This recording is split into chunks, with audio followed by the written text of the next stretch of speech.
ஆன்மீக சொந்தங்கள் அனைவருக்கும் அன்பான காலை வணக்கம். நாம் நம்மளுடைய சேனலில் தொடர்ந்து நிறைய சுவாரஸ்யமான ஆன்மீகம் சார்ந்த தகவல்களை தாங்க பார்த்துட்டு வந்துட்டு இருக்கோம்.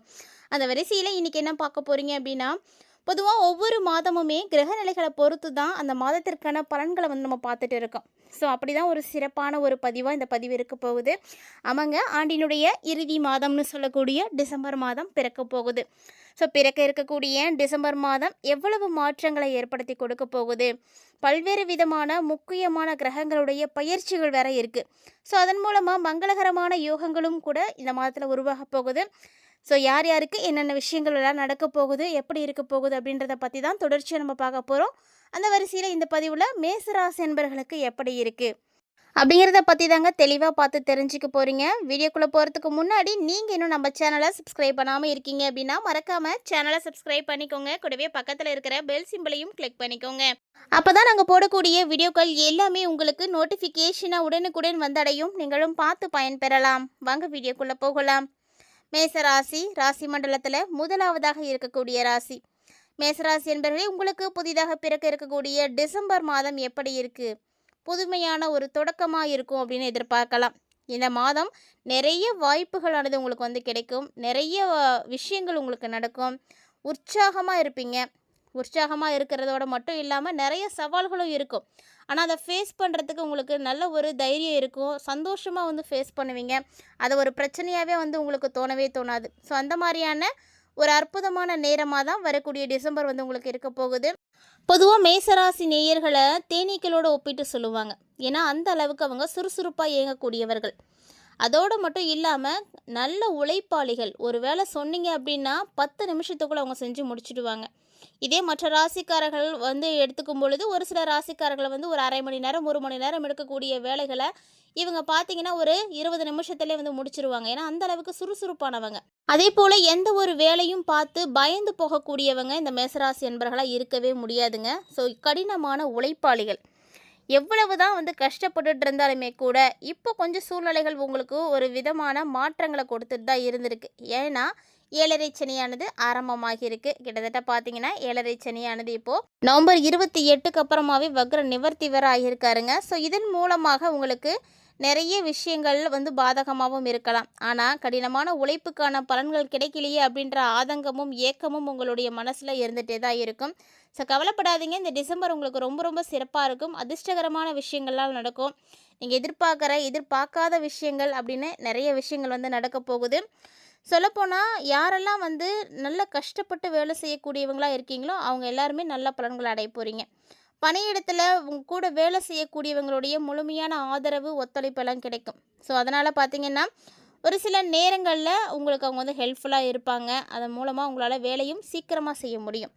ஆனால் இந்த நேரத்தில் எதிர்பாராத ஒரு செலவும் உங்களுக்கு இருக்குது. செலவுகள் அப்படிங்கிறது உங்களுக்கு இருக்கத்தான் செய்யும்.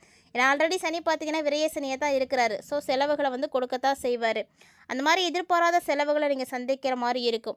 ஸோ நிதி நிலையில் கவனமாக இருந்துக்கோங்க. ஏன்னா பணம் இருந்தால் தான் நம்ம எதிர்பாராமல் வரக்கூடிய செலவுகளை சமாளிக்க முடியும் இல்லையா? ஸோ கையிருப்பு அப்படின்றது கண்டிப்பாக இருக்கணும். அதனால் அந்த விஷயத்தில் மட்டும் கொஞ்சம் கவனமாகவே இருந்துக்கோங்க. நிதி விஷயங்களை பொறுத்த வரைக்கும் இந்த டிசம்பரில் நீங்கள் ரிஸ்க் எடுக்கவே கூடாது.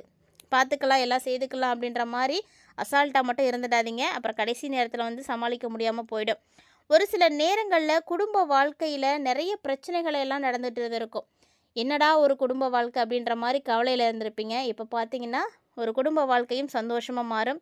ஆரோக்கியம் குறிப்பாக ரொம்ப நல்லா மாற்றம் அடைய போகுதுங்க. அதாவது நீங்கள் எந்த அளவுக்கு கடினமான உழைப்பாளிகளோ அதே அளவுக்கு உங்களுடைய ஆரோக்கியத்துக்கும் நீங்கள் முக்கியத்துவம் கொடுங்க. ஆரோக்கியம் சிறப்பாக இருக்கணும் அப்படின்னா நம்ம எந்த அளவுக்கு வேலை செய்கிறோமோ அந்த அளவுக்கு ஓய்வு எடுக்கணும். அப்போ தான் நம்மளுடைய ஆரோக்கியம் நல்லா இருக்கும். உடல் வந்து சீராக இயங்க ஆரம்பிக்கும். அது மட்டும் இல்லாமல் நல்ல உணவுகளை எடுத்துக்கோங்க. இயற்கையாக கிடைக்கக்கூடிய கீரைகள், காய்கறிகள், பழங்கள் இதெல்லாம் நீங்கள் எடுத்துக்கிறது ரொம்ப நல்லது. அத்தோடு மட்டும் இல்லாமல் முடிஞ்ச அளவுக்கு வெளி உணவுகளை வந்து தவிர்க்க பாருங்கள். வீட்டில் சமைத்து சாப்பிட்ற மாதிரி. நீங்கள் அடிக்கடி வெளியில் போகக்கூடியவங்களாக இருந்தாலுமே மோஸ்ட்டாக வந்து வீட்டிலேயே சமைச்சு எடுத்துகிட்டு போகிற மாதிரி பாருங்கள். இந்த மாதிரியான உணவு பழக்கங்களை நீங்கள் மாற்றங்கள் கொண்டு வரும் பொழுது உங்களுடைய ஆரோக்கியம் பார்த்திங்கன்னா மேம்பட ஆரம்பிக்கும். இது எல்லாமே உங்களுக்கு நடக்கிறதுக்கு முக்கியமான காரணம் பார்த்திங்கன்னா இந்த டிசம்பரில் இருக்கக்கூடிய கிரக நிலைகள் தாங்க. இந்த கிரக நிலைகள் வந்து உங்களுக்கு ரொம்ப முக்கியமாக வந்து பார்க்கப்பட வேண்டிய ஒன்று.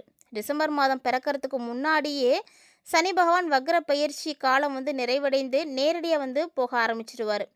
அதோடு பார்த்தீங்கன்னா, இந்த டைம் டிசம்பர் பொறக்கறதுக்கு முன்னாடியே செவ்வாய் விருச்சிக ராசியில இருப்பார் இல்லையா? டிசம்பர் மாதம் முதல் வாரத்தில தனுசு ராசிக்கு வந்து போறாரு. ஸோ கடக ராசியில உச்சமா இருந்து வரக்கூடிய குரு பகவான் வக்ர நிலையிலேயே டிசம்பர் மாதம் முழுக்க உங்களுக்கு முதல் வாரத்தில மிதுன ராசிக்கு வந்து போறாரு. டிசம்பர் மாதம் இறுதி வரைக்குமே சுக்கிரன் விருச்சிக ராசியில தான் இருக்க போறாரு. அதேபோல மாத இறுதியில தனுசு ராசிக்கு வந்து போயிடுவாரு. சூரியன் வேற பார்த்தீங்கன்னா, டிசம்பர் மாதம் 15ஆம் தேதி வரைக்கும் விருச்சிக ராசியிலும், அதுக்கப்புறமா தனுசு ராசிக்கு வந்து போக போறாரு. ஸோ இந்த மாரி கிரக நிலைகள் வந்து அப்பப்போ வந்து மாறிக்கிட்டே இருக்கும். அந்த கிரக நிலைகளுக்கு ஏற்ப உங்களுடைய வாழ்க்கையிலயுமே நிறைய மாற்றங்கள் அப்படின்றது நிகழ்ந்துட்டே தான் இருக்கும்.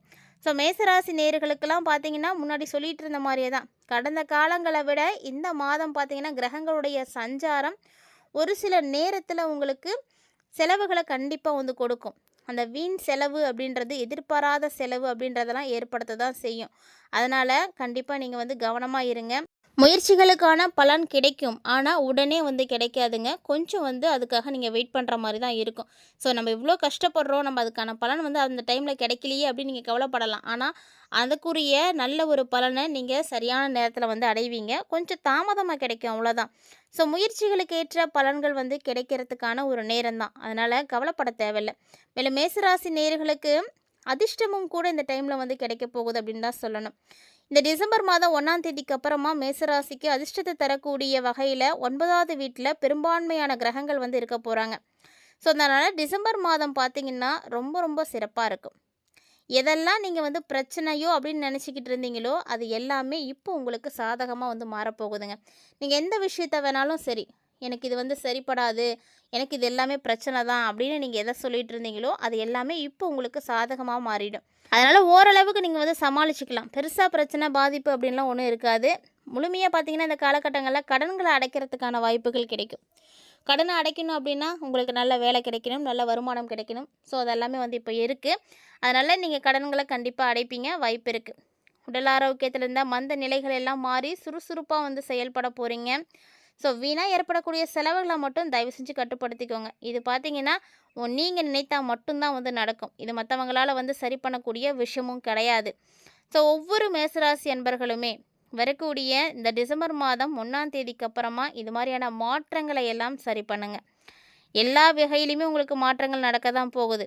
டிசம்பர் மாதத்தை பொறுத்த வரைக்கும் இந்த காலகட்டங்களில் ஒரு சிலருக்கு வந்து பயம், படபடப்புலாம் கூட ஏற்படும். ஆனால் பிரச்சனை அப்படின்னு பார்த்தீங்கன்னா வாழ்க்கை துணைவியால் இல்லைனா வாழ்க்கை துணையால் மன கஷ்டங்கள்லாம் வரத்துக்கு வாய்ப்புகள்லாம் இருக்குது. ஸோ அது மாதிரி இருக்கும் பொழுது தேவையில்லாத வார்த்தைகளை விட்டு மனஸ்தாபங்களை உருவாக்கிக்காதீங்க. அது மட்டும் இல்லாமல் இந்த காலகட்டங்களில் ஏதாவது ஒரு பொருட்களை நீங்கள் இழக்கிறதுக்கான வாய்ப்புகள் இருக்குது. உங்களுடைய தந்தை இருக்காங்கன்னா தந்தைக்கு நோய் தாக்குதல்லாம் ஏற்படலாம். ஸோ அதுக்கெலாம் அதிகப்படியான வாய்ப்புகள் இந்த டைமில் மேசராசினியர்கள் வந்து பார்க்க போகிறீங்க. ஸோ அதனால் இந்த காலம் ரொம்ப ரொம்ப கவனமாக தான் இருக்கணும். மருத்துவ செலவுகளும் வந்து இருக்குது. தேவையில்லாத பிரச்சனைகள் எல்லாம் தொலைபேசி மூலமாக உங்களுக்கு வரும். அதெல்லாம் நீங்கள் வந்து பேசி இன்னும் பெருசுப்படுத்திடாதீங்க. வந்தது வந்துட்டு போகுது அப்படின்னு விட்டுட்டீங்க அப்படின்னா பெருசாக பாதிப்புகளை பார்க்க மாட்டீங்க. குறிப்பாக கண் சம்மந்தப்பட்ட வியாதிகள், வயிறு சம்மந்தப்பட்ட வியாதிகள் இதெல்லாம் வந்து வரத்துக்கு வாய்ப்பு இருக்குது. அதனால தான் முன்னாடியே நான் சொன்னேன், ஆரோக்கியமான உணவுகளை சாப்பிடுங்க, உணவு விஷயத்தில் கவனம் எடுத்துக்கோங்க, சரியான நேரத்தில் சாப்பிடுங்க அப்படின்னு. ஏன்னா உணவின் மூலமாகவே நமக்கு நிறைய பாதிப்புகளானது ஏற்பட்டுட்டு இருக்குது. ஸோ அந்த ஒரு விஷயத்தில் மட்டும் முக்கியத்துவம் வந்து கொடுங்க. நம்ம ஆரோக்கியமாக இருக்கணும் முதல்ல. அப்போ தான் கிரகநிலைகளால் ஏற்படக்கூடிய பாதிப்புகளாக இருந்தாலும் சரி, மனிதர்களால் ஏற்படக்கூடிய பாதிப்புகளாக இருந்தாலும் சரி, ஸோ இது மாதிரி என்னென்ன விஷயங்கள் உங்களுக்கு தவறாக நடக்குதோ அதெல்லாம் ஃபேஸ் பண்ணணும், எதிர்கொள்ளணும், சமாளிக்கணும் அப்படின்னா நம்ம முதல்ல நல்லா இருக்கணும். நம்ம இருந்தால் தானே எல்லா பிரச்சனைகளையும் சமாளிக்க முடியும், எல்லா விஷயங்களையும் செய்து சாதிக்க முடியும். அதுக்கு முதல்ல முக்கியமாக நம்மளுடைய ஆரோக்கியம் தான் இருக்குது. ஸோ ஆரோக்கியத்தின் மீது நல்ல கவனம் எடுத்துக்கோங்க. நண்பர்கள்ட்ட நீங்கள் பழகுறீங்க அப்படின்னா கொஞ்சம் பார்த்து பழகுங்க. தேவையில்லாத பழக்கங்களை எல்லாம் ஏற்படுத்திக்காதீங்க. தவறான பழக்கங்களுக்கும் பாதைகளுக்கும் நீங்கள் போயிட்டீங்க அப்படின்னா மீண்டு வர்றது ரொம்ப கஷ்டமாக இருக்கும். ஏன்னா இந்த காலகட்டங்கள் நண்பர்கள்ட்ட நீங்கள் சரியாக பழகுங்க அப்படின்னு ஏன் சொல்கிறோன்னா, தீய பழக்கங்களுக்கெல்லாம் போயிட்டீங்கன்னா அது மூலமாக உங்களுக்கு பகை உருவாக ஆரம்பிச்சிடும். சண்டை போட ஆரம்பிச்சிருவீங்க. சண்டை போட்டிங்கன்னா பெருசாக பிரச்சனைகள் ஆகும். ஸோ வீணாக உங்களுக்கு மன உளைச்சல் தான் இருக்கும். அது மட்டும் இல்லாமல் அடிக்கடி இந்த டைமில் உங்களுக்கு நிறைய அலைச்சலும் இருக்கும். இந்த மாதம் பார்த்திங்கன்னா அப்படி தான் இருக்குது. கிட்டத்தட்ட ஒரு சில நேரங்களில் இது மாதிரியான விஷயங்கள் எல்லாம் எதிர்பாராமல் வந்து நடக்கும். எதிர்பாராமல் நடக்கக்கூடிய விஷயங்களை கூட உங்களுக்கு சாதகமாக மாற்றுறதுக்கு முயற்சி பண்ணுங்கள்.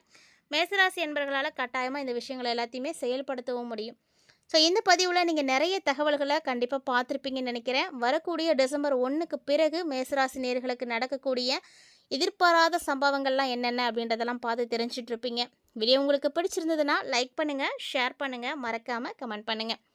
இந்த காலகட்டங்கள் உங்களுக்கு இன்னும் சிறப்பாக இருக்கணும் அப்படின்னா தொடர்ந்து நீங்கள் உங்களுடைய ராசிக்கு அதிபதியாக இருக்கக்கூடிய செவ்வாய் காரகனாக இருக்கக்கூட முருகப்பெருமான வழிபாடு செய்யுங்க. அதோடு இன்னைக்கு பார்த்தீங்கன்னா வளர்பிறை சஷ்டிங்க. ஸோ கண்டிப்பாக முருகனுடைய அருள் இருக்கக்கூடியவர்கள் மட்டும்தான் இந்த பதிவை பார்த்துருக்க முடியும். அதனால் முருகப்பெருமான மனசார பிரார்த்தனை செய்துட்டு ஓம் சரவண பவ அப்படின்ற இந்த மந்திரத்தை கமெண்ட் பாக்ஸில் வந்து கமெண்ட் பண்ணுங்கள். ஸோ இந்த மந்திரத்தை சொல்கிறதுக்கான பாக்கியம் இன்றைய தினத்தில் உங்களுக்கு கிடச்சிருக்கு அப்படின்னு நினச்சிக்கோங்க. கமெண்ட் பண்ணும் பொழுது அந்த பாக்கியமும் உங்களுக்கு வந்து கிடச்சிருக்கு. ஒரு திருநாமத்தை நம்ம கேட்கும் பொழுதும் சொல்லும் பொழுதும் எழுதும் பொழுதும் அதற்குரிய பலன்களை கண்டிப்பாக நம்ம அடைவோம். ஸோ இன்றைய தினம் வந்து பார்த்திங்கன்னா முருகனுக்கே உரிய நாளில் நீங்கள் இந்த மந்திரத்தை சொல்கிறதுக்கும் எழுதுறதுக்கும் வாய்ப்புகள் கிடைச்சிருக்கு. அதனால் கண்டிப்பாக வந்து செய்யுங்க. இப்படியே பிடிச்சிருந்தால் லைக் பண்ணுங்கள், ஷேர் பண்ணுங்கள், மறக்காமல் கமெண்ட் பண்ணுங்கள். மீண்டும் இது போல் நிறைய இன்ட்ரெஸ்டிங்கான தகவல்களோட மற்றும் ஒரு தலைப்பில் சந்திக்கலாம்.